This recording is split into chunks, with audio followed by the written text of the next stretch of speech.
So, welcome again to another edition of Unleashing Kingdom Voices. Theresa Croft with you. I'm going to share an interview where I was blessed to be interviewed by the one and only amazing Deb Harrison, and just share really just kind of opening up some pages of our lives and sharing the nitty gritty. So, this episode, if you're listening, is brought to you by Daily Pay Revival. Revive your mind, revive your heart. Check out how you can make $900 a day. And that sounds like, oh, what's Jason talking about? 2-hour workday, follow the blueprint. This is the answer, dailypayrevival.com. So without further ado, let's jump right into the interview with Deb Harrison. Everybody, we are live here. Just got to click it over here on Instagram, and then we will be good to go. I think it's there. Excellent. I'm excited. I am here with Theresa. In a moment, as always, I'm going to let Theresa introduce herself, talk about what she does and what she stands behind. But I do want to, of course, take an opportunity to thank everybody who is joining us live, everybody who is joining us after the fact recorded. We really appreciate you letting us be a part of your day or evening or wherever you have, whatever time of day you happen to be consuming this content. We're confident that something that we say is going to strike a chord with you and be able to impact you in a positive way. The comment section that I do have here, sometimes I don't notice the comments when they come up because I'm really focused, or sometimes they don't even transfer over. So if you happen to comment to Theresa and I and neither of us responds, we will go back to all the platforms that we are streaming live from after the fact and make sure that we didn't miss any comments that people wrote. So please know that we're not intentionally ignoring you. It's just I get engaged in these conversations. I don't even notice sometimes the comments popping up when they do pop up. I understand. So, yeah. Anyway, so Theresa, why don't you introduce yourself, tell everybody what you're about, and then we're just gonna chat like always. Okay. Well, first of all, I got to say thanks for the Deb effect, getting to be with you. It's such a joy. I love you, Deb. So my name's Theresa Croft. I'm a voice revivalist. I help those who feel voiceless because of trauma. I help them find their voice, create impact, make money, and grow in community. I do that through my speaking, my podcasting, and my digital business called dailypayrevival.com. But I've had a little pivot, Deb. I'm all about women, getting victory and in their voice. Well, after 18 years, I've been rehired at a radio station that I used to work for 15 years. And guess the name of it? The name of it is Victory 91.5. And the byline is The Sound of Revival. I said, okay. Because God said, Theresa, you are a voice revivalist. He told me that at the beginning of the year. I'm like, okay, I'll take it. So anyway, that's kind of what I've been up to, and just truly enjoy seeing women really, break free from the trauma, get some healing, and end up speaking to the person they once were.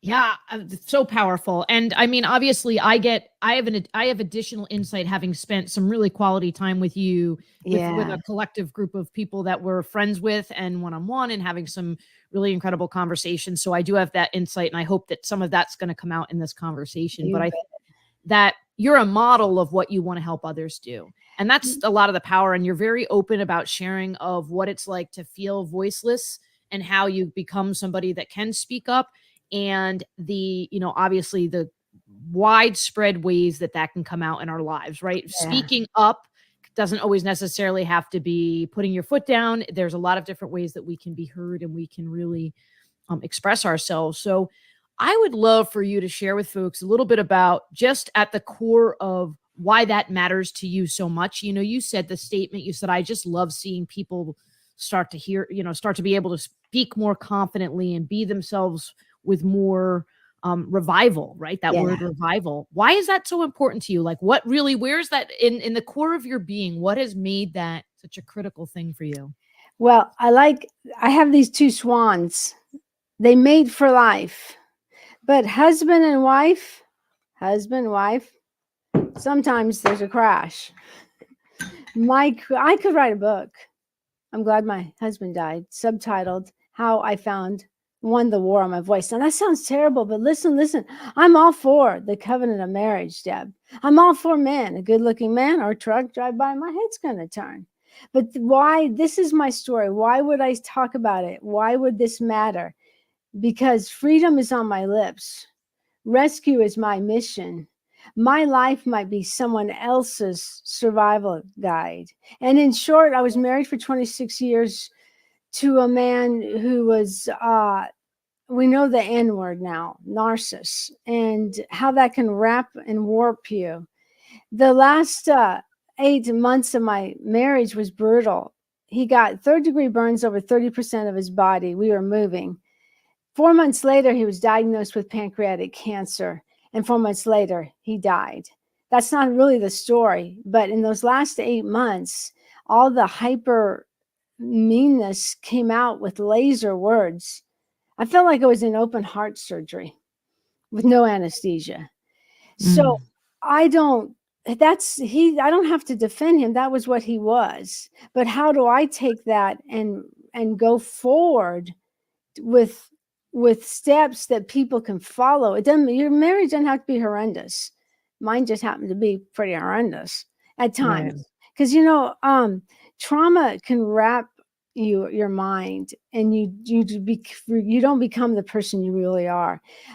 There's 3 things. Can I share the 3 things real quick? I would love it. Okay, the first thing is you got to know that you have a voice. Because when you know you have a voice, even in the midst of trauma, I still used my voice. If you think, well, what's my voice? It's connected to your DNA. It's connected to your identity. Sometimes I like to say, and I think I've said this, what did you like to do when you were a child? I think you find threads of your voice. When I was little, like around 7, 6, 7, 8, we lived in this old house, and I'd get up on top of the stairs and I'd pretend like I'd see a crowd like Billy Graham, and I'd preach. I was Catholic. I didn't want to be a priest. We later moved, and there were only 2 steps. So that's not cool. Well, one day playing, I found an apple cart. I had found the Lord. I had a relationship with God by then. And I looked at that apple cart. I tipped it upside down. I got up on top of it, and I did preach to the birds, the bees, and the apple trees. Hey, guys, you need Jesus. Do you know, since 2008, I have opened an Apple product, Apple phone with filters, of course, and have said my words, said what God was speaking through me. So I think you got to know that you got to know what your voice is, because even in the midst of all that cacophony in my marriage, I still was committed to looking at that camera. You don't play your life on social. So no one ever knew what I was going through, but you got to be, so this is the tip. You got to be committed to know your voice and press forward, even in the midst of the hell you may going through. Real quick, number 2, you got to learn how to say no.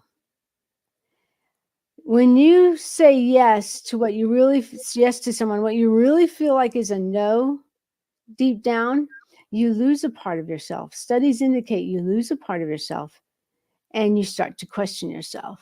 Real simple. My husband in the last 12 years became a cook, and he always wanted me to go to the grocery store. I hate the grocery store. And I could not say no, because I knew I'd have a week of, criticism. Oh, I'm a cook. Another thing, I could have said no. I could have put a barrier up to the laser words, and I didn't. I remember this one time I just got lashed. There's nowhere to go. I learned the boundary. Go to another room. I was in the truck, nowhere to go. And he just got tongue lashing. This is before his cancer. And I remember my voice was riding, and I was just driving down the road, and this came out. The deep well of God appears to be running dry. The hand of God seems to be waving goodbye. The string that once held 2 as one is raveled and left me undone. So that was still my voice riding in the midst of that. I think I should have said no. Point number 3 is real exciting. Fight for your family, or fight for your friends. Fight for that inner circle. Deb, do you know there's this, you might have heard of this, there's a hormone that serves as a neurotransmitter called oxytocin. No, excuse me, oxytocin, not oxycontin, oxytocin. I was going to say, I probably should have been on oxycontin. Oxytocin. And it's a neurotransmitter. It's a hormone. Some people call it the love hormone, but in the basis of relationship, it maintains trust, validity in your relationship and bonding, a real bonding. I was low, very low on that. I remember the last time I went to friend with my best friend, it was a phone friend, Dave left, I called. I was going to go out to coffee. She went with him. I said, come on. Do you know, I've studied this because I really believe in it. Do you know if your oxytocin is low, you have a chance for heart disease, low immune system, and diabetes or heart something. And of course, anxiety, loneliness, and depression. I really believe, Deb, that I didn't have the big three because I had a solid relationship with God, intimate, even though that still was my bedrock. But I had plenty of anxiety, depression, and everything else, and loneliness. So you've got to fight for your friends. I wish I would have fought for my friends more. I wish I would have found a little, when you have an inner circle, it's just maybe one or two people. I wish I would have fought more for that. So fight for your friends. Fight for those that are going to speak life over you. Fight for them, even if you have to hide them and you're you may not be in an abusive situation, but that who you surround yourself with changes the structure of your brain. So I fight to be with Deb and Linda and Vince and Dell. I fight to be with those people who are going to speak life, who let me be myself. That's all oxytocin. So find your voice, say no, and fight for your friends. And that's just like the core. My rescue story might be someone else's survival guide. That's where I'm so passionate about it. Yeah, for all of us. I mean, that phrase right there. And then I want to dig back into some of the other stuff you said. But absolutely, we help empower other people when we share our stories. Yeah. No two stories are exactly the same. And I think it's important that even when we tell somebody, I empathize with you, or I understand how difficult this must be, or I've been in similar circumstances, our stories are unique, right? So I never know exactly what somebody's going through, even if there's parallels. But when I relate what I've been through and how I've coped through it, or where I could have done things differently that might have been helpful, I open up ways for other people. And that's why our sharing of our full story becomes so essential. And I know that, in the amount of time that we have, Theresa, it's obviously hard for you to kind of give everybody that background. But I mean, I would kind of say, and listening to you just talk, I think for me, knowing from our conversations, that what happened was you were valuing your marriage, you were valuing that relationship, which we should, right? Because I think sometimes when we're in an unhealthy situation, then we start to almost berate ourselves for what we tolerated. And there were things that you shouldn't have tolerated. Right. But there was also something beautiful about the fact that you really were trying to make things work. But it crossed into an area where that was no longer possible. And the abuse that you were sustaining was really depleting you, just as you noted, across the board, physically, emotionally, spiritually, though your relationship with God stayed pretty strong. You were feeling distant from him because of the fact that those barriers were put up. So it's really, it was a tragic experience that you went through, excuse me. And then having the end of your marriage and all of the health crises that he was going through, and the things that were being said, and the fact that at the same time you were trying to care for him and help him through those health crises. So on the other side of this, a lot of the fog that was oppressively over you for many years lifted. Yeah. And that is really, when you talk about revival, you had revival and it's continuing to happen. I mean, you'll still sometimes in conversations, right, say like, oh, it's like a new awakening. Like each day you're uncovering more of that stuff. And that's the message to people, whether you're in an abusive situation, or it's because of a mental health crisis that you're going through, a physical health crisis that you're going through, unexpected life circumstance pivot that all of a sudden has catapulted you in places you didn't expect to be. When you're in that point, trying to get in touch with that core inner self, right? Your core inner self is that 7-year-old who was standing up on top of the steps. We all have some way that we like to stand on top of the steps or on the apple crate and find ourselves and really live fully into that, right? That childhood experience. And those 3 things that you talk about, right? In terms of understanding your what you really care about, in terms of saying those boundaries and being able to state those no's that when you need to, those are really critical pieces. I want to kind of, because this is a place that I know that we connect, and it ties right in with one of those points that you were making about the no. And I was talking to somebody earlier today, actually 2 people earlier today, 2 separate conversations, and this topic came up. Wow. About the no and about the concept of kindness, because I was sharing how sometimes people will say things about like, oh, you're too nice and oh, you're too kind, because we have sometimes blurred together niceness and kindness with letting anything happen, right? Like a person's hurting you in some way, emotionally, physically, intentionally or unintentionally, right? They don't realize something that they're saying.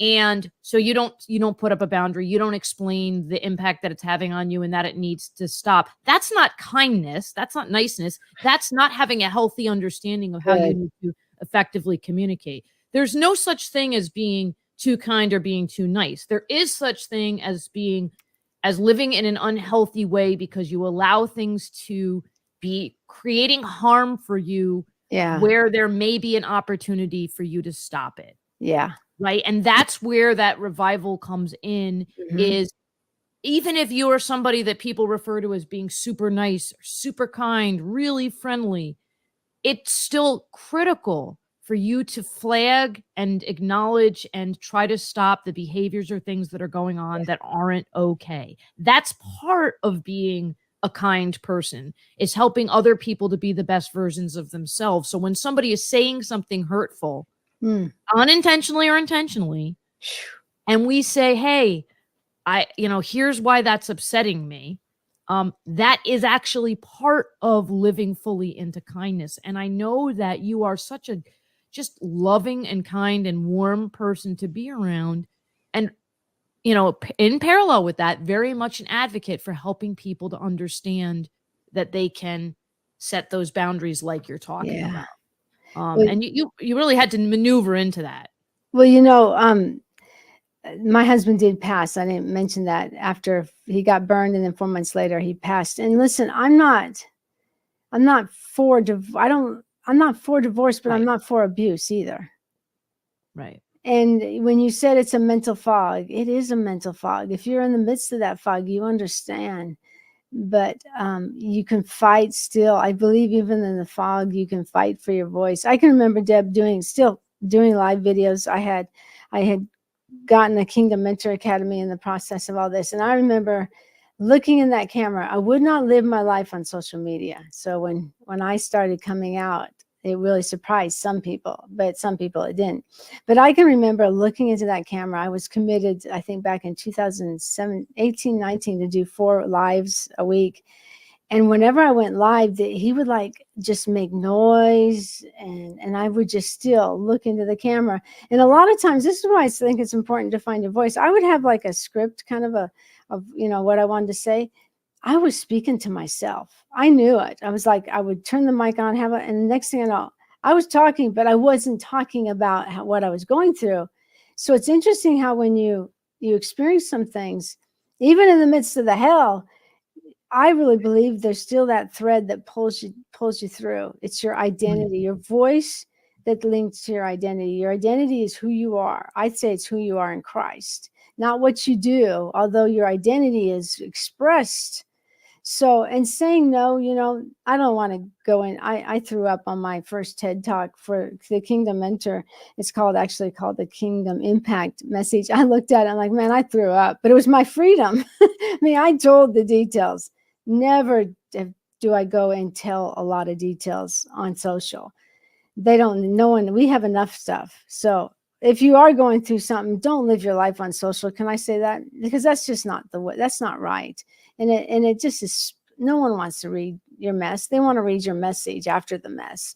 So, and as far as saying no, I don't want to go into the details. I tried to say no and got all sorts of responses. So I finally lived in a house that had 2 stories. So my no was leaving the room where he was at. So I learned, and the stronger I got, the more insidious attacks I got from him. He saw me, finding myself, and then it was, there's something wrong with you mentally. The insidious attacks, I don't have to go into it. If you're experiencing it, you understand. And I don't want to go into it here, but there are escape routes. There are ways to leave. I'm a master at that, but I'm also a master at listening to the wrong counsel and going back to him for the sake of my family. And my kids got out of the house as soon as they could. So, and I want to say one other thing. My kids are just now seeing the real me. I was so warped, so wrapped in that. And it's funny because I was really fun and, liked to laugh before I got married. Then all of a sudden, I shut down. And my kids didn't know the real me. And my daughter said the best thing to me quite a few months ago. She goes, Mom, when I look at you now, I don't think of Dad. Friendship. I get to be friends with my kids with no one being jealous. I get to have friends like Deb. And also, I just got to add this. I haven't gotten here without help. I've been in therapy. It's neurocycle. If you're familiar with Dr. Caroline Leaf, then you know the method she uses.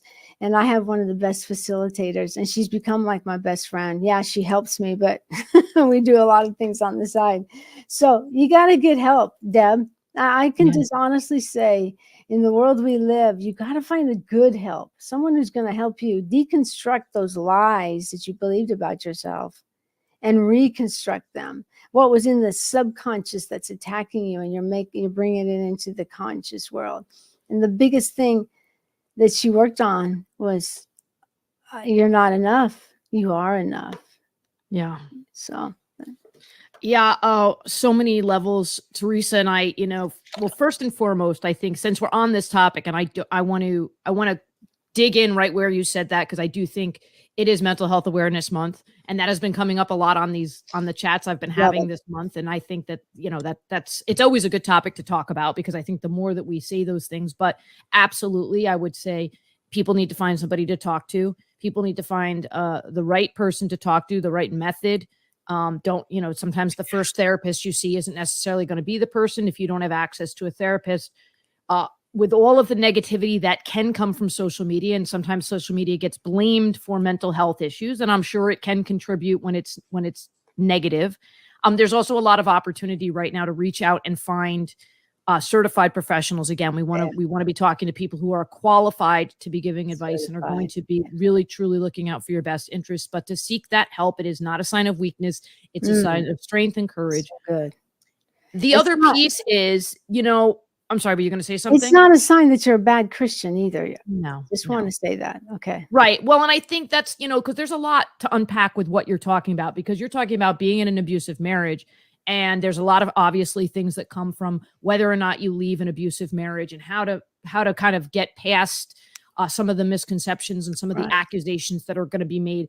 Sometimes, unfortunately, even within your support network, when you're facing that type of situation, and unpacking after the fact the reality that can come with feeling, was I disloyal?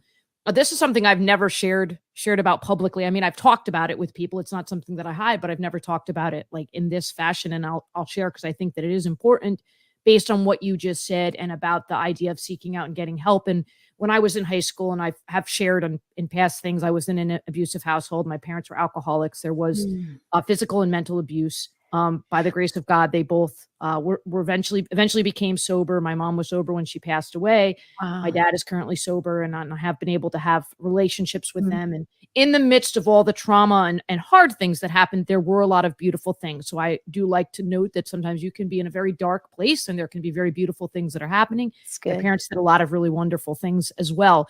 But in high school, some stuff had happened that really triggered me talking to a couple of individuals, and mentioning some things to teachers who at that point were recognizing this is not a healthy situation, and things escalated, and CPS got involved. And oh, wow. I mean, the level that the way that it can feel, it's a little bit different than when you're in an abusive marriage, but in the sense that, this is your core business team, your network, right? That's what a family really is, like an organization. Right. And when you've stepped outside of that and you've done something good intentioned, right? I mean, my intention was, this is not safe. And I certainly had no awareness really that it was going to escalate to the level that it escalated to, which it needed to. Let me know, it needed to. It was not safe. But I felt a lot of guilt, right? Sure. Like a lack of loyalty to my family. What have I done? And there were a lot of pieces to that, which again, we've been able to kind of talk about later in life and sort through. But it's really hard. And I think that's why it's critical for us to feed into people the idea of their importance and their value. And if you are in an abusive situation as a child, as a spouse, as a boyfriend or girlfriend, there are a lot of Mhm. ways we can be in physically and verbally abusive situations. And your value is not based on the way that you're being treated by this person. We have an Amen. inherent value. We are born worthy and with incredible unique gifts that sometimes we just don't fully embrace and don't fully use or aren't fully recognized in the situation that we're in.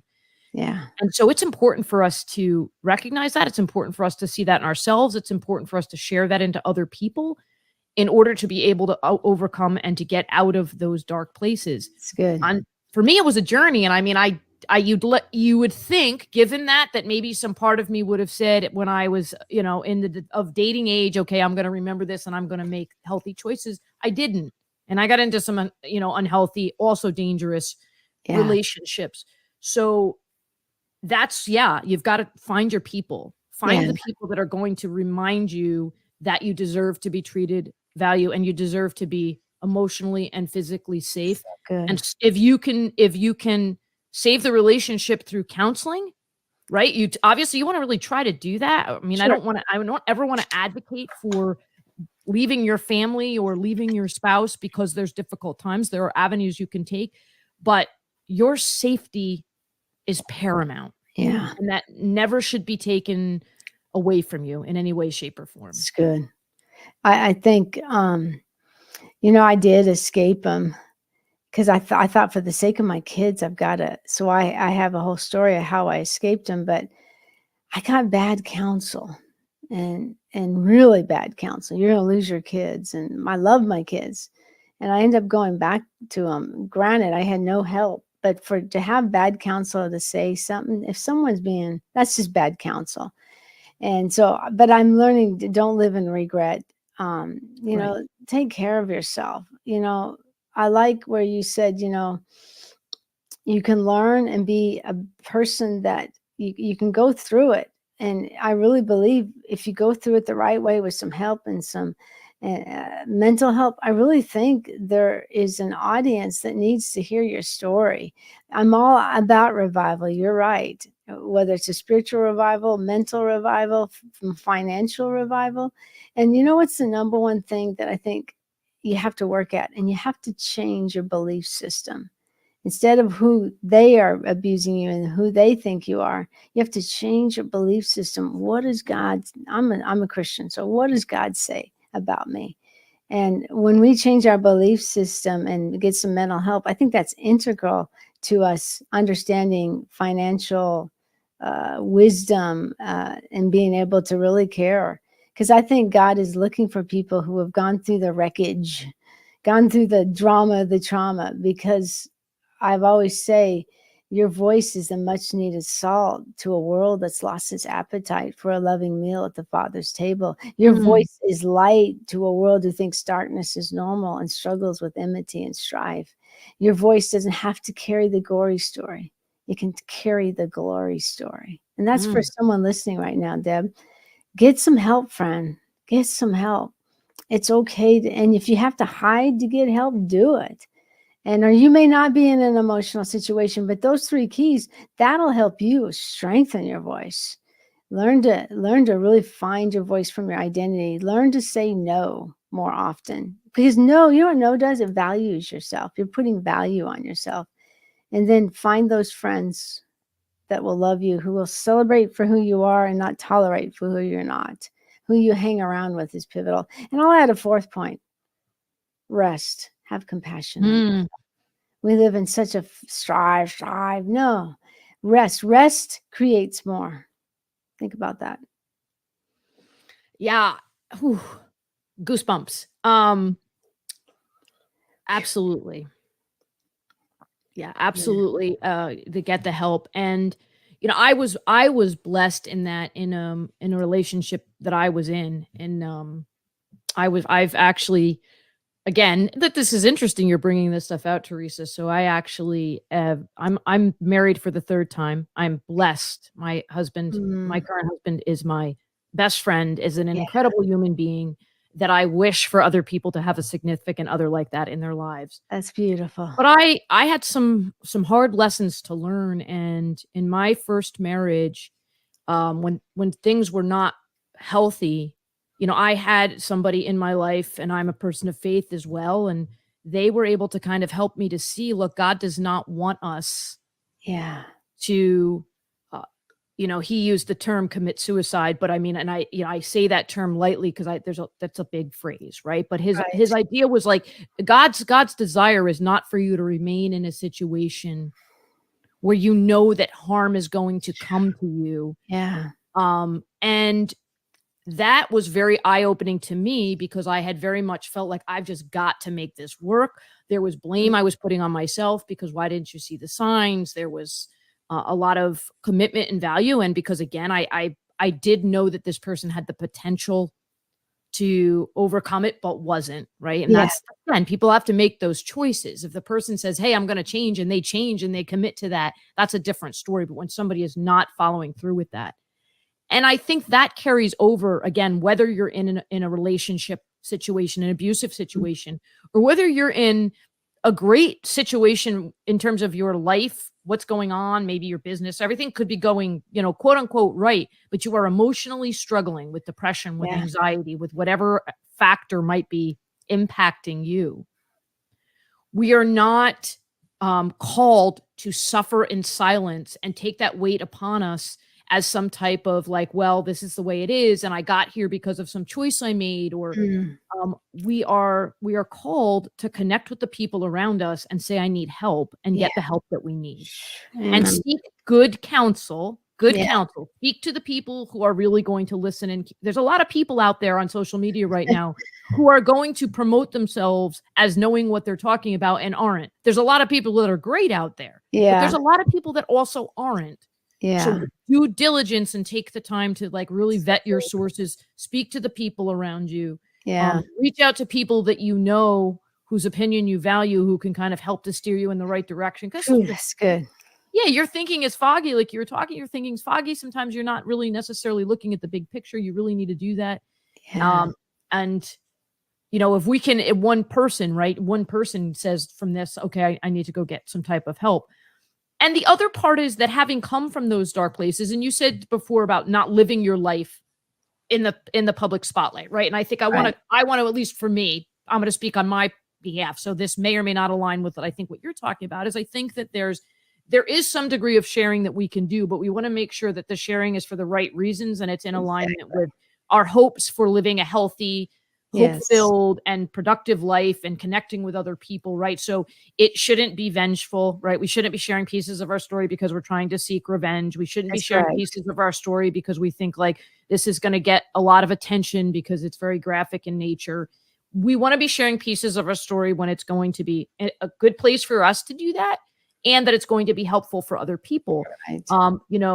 We know from multiple people that talk about this, right? Jen Gottlieb being one of them. You don't start sharing vulnerable pieces of your story in the middle of the crisis. You've So got to good. focus on dealing through the crisis, So good. because when you do make it public, it's public, and you're going to start getting a lot of comments and a lot of feedback, and not all of it's going to be from the right place. And that's a lot more noise added into a Yeah. lot of your own thoughts going on. You want to make sure that you're doing things in a way that's going to be meaningful. And so So I'm always very cognizant if I'm going to share a piece of my story, because I may have even shared something in the past, but I'm kind of checking myself. Am I okay with sharing this today? Does this it's make good. sense today? Is this the audience that I want to share it with? Is it the time of day or day for me? What place am I in for how that's all going to unfold? And I think that that's kind of in the back of what you're saying. It's not that you Yeah. can't share. It's like you need to mindfully share, Well, right? you Like, need you need to share from scars and not wounds. I have to interject mhm, that. That's yeah, what you're right, saying. That's so important. right. And that's why I can't speak about this if I didn't go through a year intense week to week 2-hour sessions of just taking the grave clothes off, So yeah, that you're Yeah. basically, thank you for saying that, because you're right. There's enough noise, and okay, you start spilling out your life. It's that stays online. It's just not. I'm not saying I hid, but I really did not believe in living my life. That's why it was a surprise to some people. but yet, because I played the part. I'm sorry, I played the part. That looked like I had a happy, wonderful marriage. I was a good actor, but I didn't believe in revealing. And then if I would have had a few close friends, I might have had some help. But I was separated and isolated. So thank you for saying that, though, Deb. Yeah. And I love when you talk about your husband. See, I love being around my friends. I was around my friend, and after a week, went up to her husband and I said, I didn't know men could be kind. I said, thank you. Because I saw the way he interacted with her and her kids. And I'm like, oh, I didn't know men could be kind, And it's not like I think all men hate, I love men. But it's just when in the context of relationship, I loved when we would be on trips and you talk about your husband, or he gave you this freedom to take care of yourself, to go to these conferences. I lived for that, but I did not get that. So if I act a little excited to be at a conference, you'll know where that's coming from. Or I'm a little shy. Like, this is all new. This is fun, Anyway. Yeah, and that's it. That's the piece too. We sharing the whole picture, right? The highs, the lows, the in-betweens. And and sometimes you can be sharing while you're going through the process, because there are definitely people who are going through things and they're sharing because it's having people along on the journey. But again, in that very mindful way that you're aware of what you're doing. And for me, I'm always trying to balance between, like, when am I sharing somebody else's story, right? Like, I could share parts of mine. It's going to overlap with other people, but I'm trying to make sure that I'm not sharing too much of somebody else's story and writing the perspective that people are going to have. And ultimately, I believe fully in the goodness of humankind. And I think that we all have incredible opportunity to shine light for and with one another, and to learn and grow together. And so just think that it's really important for us to share those stories, to invite other people to share theirs, because when we share ours, that allows people to go like, okay, she's just done that, so that I can do that too. The parts that we may feel embarrassed about, again, we don't even need to dissect whether we should or shouldn't feel embarrassed. It's an emotion that we feel when we talk about pieces of our past where we made choices that we maybe now would not have made, or we look back and go like, I couldn't have made that. But we've got this moment, this opportunity forward for our entire being, including what I did from the time that I was born until now, right? That's all inside of me. And so we've got right now to live that fully and completely, and to share ourselves fully and completely, and create these beautiful connections through conversations and through sharing our stories. That's good. Excellent. So yeah, I know. So on that note, I tell people how to get in touch with you. Tell them about your programs and all these different things, and how they can connect with you. Well, I'm a speaker with Girl Power Alliance. I'll be speaking the first week in June in LA. So I'm involved with that. I'm also, I have a podcast, but I have just recently been really excited about, you said revival. I really believe in helping men and women revive their finances. So if you go to dailypayrevival.com, it's a digital business. And actually my friend, who's my therapist, is coming alongside me, and we just want to see people revive their finances. If you got a Wi-Fi, 2 hours, if you can follow a blueprint, I really believe in it. So I'm excited about that. That's dailypayrevival.com. And that's basically, with being a radio announcer, that's why I like 2 hours a day. There's a set 2 hours a day you can do and see it bring in money. And it is for me. But ultimately, you can find me on Facebook or Instagram at Theresa Croft, and I'm just sharing my life. And recently I did one reel a day for 99 days, and I've never been so challenged. But you know what? If you really tap in and speak from the overflow of what you're learning, it was like, it wasn't hard. It was just making sure, what day is it today? So you can follow me at theresacroft.com. And I've stopped. It's been 99 days. It's funny, after the 99 days, I'm like, I don't have anything to talk about. Because I got to tell you, at the radio station that I work at, it's a Christian radio station, I have to talk 4 times an hour, and I have to have it scripted. So all my coming out of the well is like Man, I gave all that out of the radio station. And by the way, you can listen to it worldwide. It's Victory 91.5, but if you go to the App Store, it's MOR Music, MOR, not without the E. So I raised basically, as far as, finding out, I love social. I'm going to be talking, kind of spilling out from the overflow. And I wrote 3 books in the midst of the hell called Listen to the Vine Dresser. And I don't sell them to make money. I just sell them as a way to bless people. So it's on Amazon. Listen to the Vine Dresser, 31 Declarations of Who You Are in the Vine. If you want to find out how God ministered me through hell, you go see what God was saying to me. So that's just kind of what it, I'm not talking about the hell. I'm just talking how God, he could speak so intimately to you in a way that is not condemning you, but calling you forward to speak. Yeah, not condemning, but calling you forward. That's a powerful expression right there. And I think that's what we're called to do for one another too, right? Right. Yeah. Let us be that vessel for God to do that to other people. Call each other forward, not condemn one another. I think it's not always easy because we are filled with perceptions based on our own life experiences. And so that judgment piece comes into play because that's what we do to try to keep ourselves safe, is we make decisions about whether a situation or a person is going to be safe. But really leaning into listening completely and fully and loving as much as possible into one another. I mean, you've given a lot of gems already, but I'm sure you have more left in you because I know you. But what is a final thought that you would like to pass on from you to the audience today? To use your voice. The world's listening. To use your voice from a place that's the overflow of something good. For me, it's overflow from my relationship with God. And finally, have compassion on yourself. Yeah. All right. That says it. I absolutely use your voice, have compassion.